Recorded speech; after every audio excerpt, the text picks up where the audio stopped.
म्हणून त्या रेपिस्टचं स्वागत केलं, त्यांची आरती केली. तुम्ही अननेचुरल फिजिकल होने की भी कोशिश करी. आप बात कर रहे हो तो आके आपका यहाँ पे हाथ रख दिया.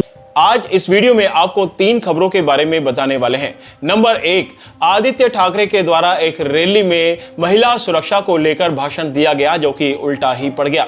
नंबर 2, दिशा सालियान के पिताजी सतीश सालियान के द्वारा बॉम्बे हाई कोर्ट के अंदर एक क्रिमिनल रिट पिटीशन दायर की गई और एक्शन की मांग की गई. एक्शन होते ही आदित्य ठाकरे पर गाज पड़नी शुरू हो जाएगी. नंबर 3, बॉलीवुड के अंदर लड़कियों के साथ में खुलेआम दरिंदगी की जा रही है जिसका एक वीडियो भी सामने आया है. उस वीडियो को देखकर आप भी काफी हैरान रह जाएंगे. सबसे पहले हम शुरू करते हैं आदित्य ठाकरे से. आदित्य ठाकरे की हारी में एक रैली हुई थी जिसमें आदित्य ठाकरे ने महिला सुरक्षा को लेकर भाषण दिया. उन्होंने कहा कि आए दिन महिलाओं के साथ में गलत होता है और हम आश्वासन देते हैं कि महिलाओं की सुरक्षा के लिए हम कड़े से कड़े कदम उठाएंगे. जिसका एक वीडियो सामने आया, आप खुद सुन लीजिए. जर भाजपा चुकून जिंकली तर तुम्हाला वाटते की महिला सुरक्षित राहतील? आज बघा तुम्ही ह्या आपल्या मंत्रिमंडळात, राज्याच्या मंत्रिमंडळात जे मिंदी गटाचं मंत्रिमंडळ आहे त्या मंत्रिमंडळात 2 असे मंत्री आहेत ज्यांनी महिलांवर शिवीगाळ केल्याचा आरोप आहे, अत्याचार केल्याचा आरोप आहे, पण त्यांना काढलं नाही. उद्धव साहेबांनी ज्यांना गेट आउट म्हणून सांगितलं होतं, ती जी संस्कृती आपल्याला वंदनीय हिंदू सम्राट बाळासाहेब ठाकरेंनी सांगितलेली आहे की महिलांचा अपमान आपण सहन करायचा नाही. आज मी तुम्हाला एक सोपा प्रश्न विचारतोय. चला, शिवीगाळ वेगळी, अत्याचार केल्याचे आरोप वेगळे, पण ज्या भाजपाने बिल्किस बानोचा रेप केला म्हणून त्या रेपिस्टचं स्वागत केलं, त्यांची आरती केली, तुम्ही त्या भाजपाला मतदान देणार का? तुम्ही त्या भाजपासोबत राहणार का?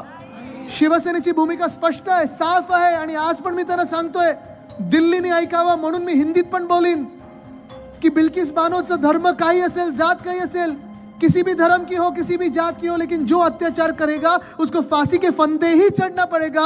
ही अपनी भूमिका है. अब आपने आदित्य ठाकरे के द्वारा कही गई बातों को सुन लिया होगा, लेकिन आपको बता दें कि ये वही आदित्य ठाकरे हैं जिन पर दिशा सालियान के रेप और मर्डर का आरोप लगा हुआ है. ये वही आदित्य ठाकरे हैं जिन पर ये इल्ज़ाम लगातार लग रहे हैं कि उन्होंने मुंबई पुलिस को काफ़ी सारे पैसे दिए और उनको अपने हिसाब से चलाया ताकि वो कोई एक्शन आदित्य ठाकरे पर ना ले सके. अब ये एक ऐसा इंसान है जिस पर खुद ही इतने बड़े बड़े आरोप लगे हुए हैं और वो महिला सुरक्षा को लेकर बात करते हैं. अगर ऐसी ही बात है तो दिशा सालियान के केस में जो आदित्य ठाकरे पर इल्ज़ाम लग रहे हैं उनको लेकर कभी भी आदित्य ठाकरे ने अपनी बात नहीं रखी. अगर ऐसा ही है तो आदित्य ठाकरे को इस पर खुलकर बात करनी चाहिए और उनको कहना चाहिए कि इस पर जांच करानी चाहिए ताकि पता लगे कि जो इल्ज़ाम मुझ पर लगाए जा रहे हैं वो सही में सच है या फिर झूठ है. नंबर 2, जैसा कि मैंने आपको बताया कि दिशा सालियान के पिताजी के द्वारा बॉम्बे हाई कोर्ट के अंदर क्रिमिनल रिट पिटीशन डाली गई जिसमें यह कहा गया कि मुंबई पुलिस को बॉम्बे हाई कोर्ट आदेश दे कि वो हमारे द्वारा की गई एफआईआर को रजिस्टर करें और आगे एक्शन ले. और उन्होंने ये भी कहा है कि मुंबई पुलिस, महाराष्ट्र की सरकार, एसआईटी और भी कई सारी जो एजेंसी हैं वो इस पर एक्शन लें और आगे इस केस को बढ़ाया जाए. मुंबई के जो पुलिस कमिश्नर है वो भी कोई भी एक्शन आगे नहीं ले रहे और ना ही हमारे द्वारा जो एफआईआर की गई है उसको रजिस्टर कर रहे हैं. अब उन्होंने बार बार ये रिक्वेस्ट की है कि हमारे द्वारा जो एफआईआर की गई है उस पर एक्शन लिया जाए. ये हमारी गुजारिश है ताकि पता लगे कि हमारी बेटी के साथ में क्या हुआ है, क्योंकि उन्होंने आदित्य ठाकरे, डीनो मोरिया, सूरज पंचोली के अलावा कई और लोग हैं उन पर सामूहिक बलात्कार और मर्डर के आरोप लगाए हैं. अब अगर इस एफआईआर को रजिस्टर कर लिया जाता है तो बहुत बड़ा एक्शन हो जाएगा और उसके बाद में सबसे पहले जो गाज पड़ेगी वो पड़ेगी आदित्य ठाकरे पर. लेकिन सबसे बड़ी बात यह है कि जब इतने बड़े आरोप लगा दिए जाते हैं मर्डर और गैंग रेप के, उसके बाद भी एफआईआर दर्ज नहीं की जाती तो उसके बारे में आप क्या समझेंगे? क्या लगेगा आपको कि आखिर क्या वजह है, क्यों एफआईआर दर्ज नहीं की जा रही?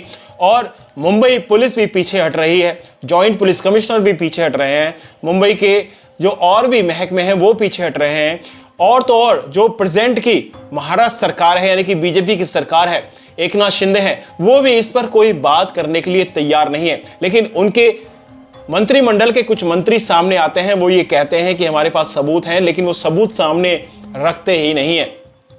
अब ये एफआईआर कब दर्ज होगी कब नहीं ये तो पता नहीं, लेकिन अगर ये एफआईआर दर्ज होती है तो बड़ी बड़ी गिरफ्तारियां होनी शुरू हो जाएंगी। नंबर 3 ये है कि बॉलीवुड के अंदर लड़कियों के साथ में बहुत गलत किया जाता है। आप जानते हैं कि कास्टिंग काउच को लेकर कितना बुरा हाल है इस बॉलीवुड के अंदर।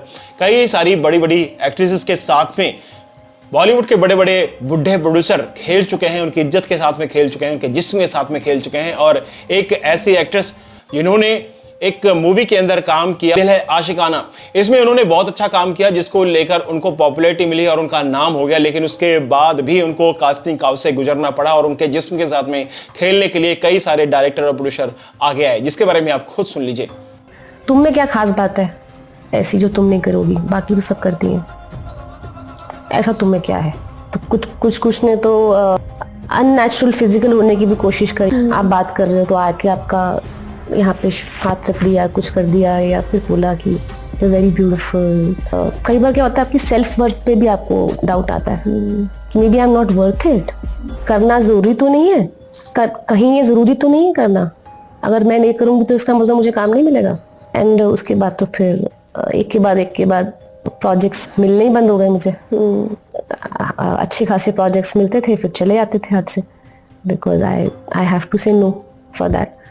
इमेजिन कि वो ये दिल आशिकाना के बाद भी I have to face that. ऐसा पहली बार नहीं है, इससे पहले भी कई बार ऐसा बॉलीवुड के अंदर हो चुका है। आए दिन हैवान और इस तरीके के राक्षस इस बॉलीवुड के अंदर भरे हुए हैं जो लड़कियों की इज्जत के साथ में खेलना जानते हैं और वो फायदा भी उठाते हैं।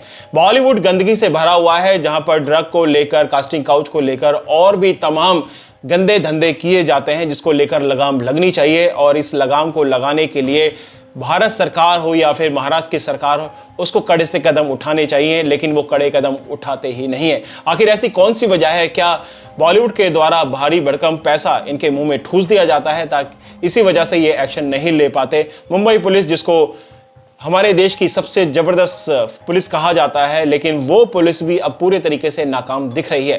फिलहाल तो इस वीडियो में इतना ही, लेकिन ऐसा लगता है कि बहुत जल्द एक्शन होने वाला है, लेकिन ये कुछ ऐसे करप्ट लोग हैं जो एक्शन को आगे होने से रोक रहे हैं। फिलहाल इस वीडियो में इतना ही, मिलते हैं कई और खबरों के साथ में अगली वीडियो में। तब तक के लिए जय हिंद, जय भारत।